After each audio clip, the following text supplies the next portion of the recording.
There's a question we've talked about on the show before about, if we need to upgrade to quantum proof cryptography, and that might be a hard fork, that might be a soft fork. What do you do with the most vulnerable coins that use old address formats, that are lost, that are whatever? What do we do with Satoshi's coins?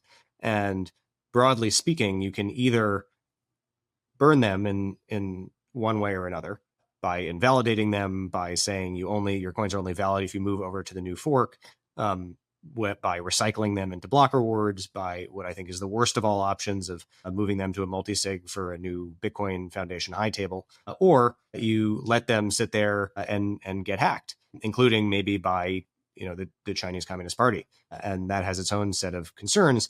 And one of the sort of central themes of this debate is the sort of Bitcoin property rights. And does it sort of violate what we think of as the sort of property rights inherent in Bitcoin by either confiscating coins prematurely or by insisting that you have to sign and move coins or else you are necessarily going to lose them, as opposed to they get hacked. And this gets into sort of interesting philosophical stuff, right? St. Thomas Aquinas and the doctrine of double effect. And if you let them get hacked, is that the same as setting a deadline, and what's intended versus not?